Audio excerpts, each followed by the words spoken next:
Through Pie, Chapter 18. I'm a man now. Page 233. The next day was really busy with Jeffrey's treatment and 1,000,001 doctors coming into the room. So I didn't see Samantha at all through the whole morning and afternoon. I was planning to stop by her room and say goodbye, but I got distracted on the way out. I overheard the main guy, Dr. Moses, giving my dad a pretty strong warning as we were getting ready to leave. Listen, Mr. Alper, I've been on and off the phone with your son's pediatrician all morning. I'm concerned about Jeffrey's hepatic function. His ALT has climbed sharply over the past week, and I want Dr. Purrow to keep an eye on your son's blood counts and transaminase numbers for the next couple of weeks. If the AST climbs too, we'll need to know about it. Of course, we'll be running our own tests here every week, but liver trouble is nothing to mess around with, and I want to be extremely cautious as long as Jeffrey is on such high doses of 6-MP and methotrexate. I'm sorry, doctor, but my wife is the one who has been handling all the medical stuff so far. Can you explain that? Okay, hepatic equals liver. The liver's job is to filter the blood. When a child is on as many heavy-duty chemotherapy drugs as Jeffrey is, the liver takes a beating. We check the blood levels of certain enzymes periodically in order to make sure that the liver is handling the strain adequately. If the liver begins to sustain damage, the enzyme levels should theoretically give us some warning. Then we have to adjust the patient's meds until we get the chemo regimen in balance with the patient's liver function. Otherwise, there's a risk of liver failure, which can be fatal. Well, that's just peachy. Theoretically give us some warning? Sheesh. So Jeffrey's liver tests aren't so good right now? They're really not great. So what do we have to do? You'll need to bring your son to a lab for blood work 3 days from now. Dr. Purrow has all the details. That's routine in a case like this. Just to be on the safe side, keep this in mind for the future. If you think Jeffrey is looking at all yellow in his skin tone or around the eyes, bring him in immediately. Also, as always, if he suddenly spikes a fever over the next few weeks, he will be in need of urgent care. Urgent care? Yes, you will need to drop everything and get him to the ER, no matter where you are, no matter what you're doing. Got it? Yes, doctor. One more thing, Mr. Alper. Don't worry. You have a coordinated team of doctors monitoring this situation very closely. You have to love it when the doctor lays all this horrific stuff on you and then tells you not to worry. It's like saying, here's 37 pounds of assorted chocolates. Try not to think about food, though. Or, look, there's Renee Albert in a bikini. But please try to keep your mind on algebraic functions. So you can see why I didn't have time to drop in on my new friend Sam. As we were walking out of the ward with all our stuff, I heard some clicking sounds. She was trying out her new drumsticks. I was hoping that I really could give her a lesson next time I came down with Jeffrey. And thanks to her, I was sure there would be a next time. In the car on the way home, my dad didn't say much until we got clear of the heavy Philadelphia traffic and Jeffrey fell asleep. Then he turned to me and said, Look, I want to thank you for coming down to support Jeffrey. Maybe I haven't been saying it, but I'm really very proud of you. You're turning into a good man. Wow, a good man. You caught that, correct? Stephen is a man now. Quick, somebody tell all the chicks and babes at school for me. And I've been thinking about this concert thing. I know how much your music means to you, and I also know that you will be doing this for the right reasons.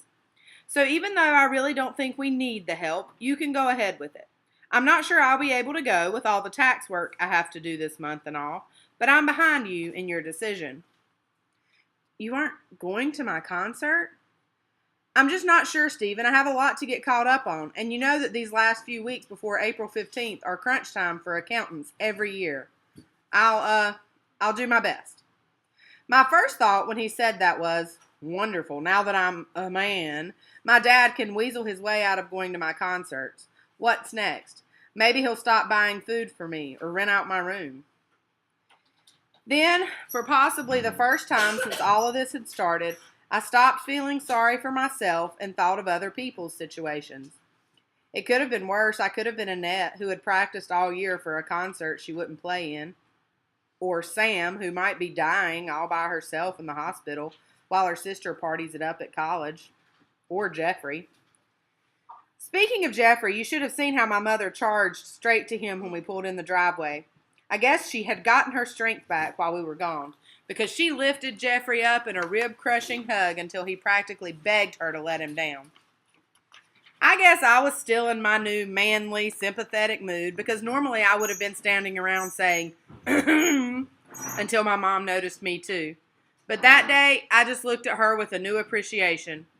This woman had spent nearly half of her time this year at the hospital with her son, praying for him, watching over him, comforting him, handling all of this overwhelming cancer stuff. And suddenly, as she reached out and squeezed my arm, I realized without any shadow of a doubt that she would have done the same for me. Bless you. Maybe you'll think it's nuts that the brother of a cancer patient would feel lucky, but at that instant, I most surely did. The next 3 weeks of school were absolutely nutty. Annette and Renee both insisted on tutoring me in the subjects I had missed during my 2 days in Philadelphia. I let Renee in the house this time. They also insisted on updating me daily on the progress of the benefit concert, to the point where the details were just too much. The posters are up all over town. We called the newspaper. They said they'll send a reporter to the last rehearsal and to the concert. The high school band has already sold 286 tickets. Your brother's school took out a full-page ad in the program. Dexter's Auto Body bought a double-page spread. I was half expecting them to tell me how many light bulbs the high school stage had, what colors the bulbs were, how much heat they gave off in kilojoules, and whether that was greater than or less than the total caloric output of the school cafeteria on any day, with and without the snack line. But I knew they meant well, and that, in a sense, they were doing all of this for me. My teachers and fellow students were all over me, too. I bought a ticket to your concert. I bought 2 tickets to your concert. I bought 7 tickets and rented 6 strangers in a minivan for the night. Again, everybody meant well, and I was really hoping the money this raised would take a load off my parents' shoulders, but the intensity of all the attention was pretty high. I just couldn't wait to actually get up there and play the drums for all these people. That was the part I was living for. Anyway, and if excessive amounts of rehearsal times were any indication of success, we were surely destined to go down in jazz history. There were practices 4 days a week for the last few weeks. In fact, if I had spent any more time with the van driver, who was bringing just about everyone she knew to the concert, I swear I would have started calling her Mom. Plus, I was still taking lessons on Saturdays from Mr. Stoll, who was bringing 7 students to the concert, and practicing on my own, both at home and during my opportunity periods at school. And I was doing all of my homework. My math teacher, who was planning to bring a small army of anal-retentive, calculator-carrying math teacher children to the concert, even commended me for my improved work habits.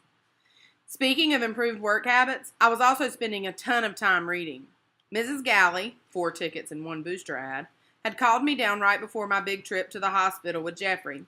She'd said she just wanted to check in with me, but then she immediately pushed the candy dish my way, so I knew there was a heavy topic on the agenda. It turned out that she had ordered a book for me to read about childhood leukemia and its treatment. She said she thought it might help me to process my feelings. I thanked her, snatched up some candy hearts, and walked out with the book under my arm. At the time, my thought was, yeah, like I'm really in the mood to read a book about this when I'm living it 24/7 already. But after we got back from the hospital, I had picked up the book again, because I truly did want to understand what was going on with my brother and with Samantha, too. It was about 600 pages long, but I was already halfway through, and somebody else had been reading it every night after I went to bed. My dad.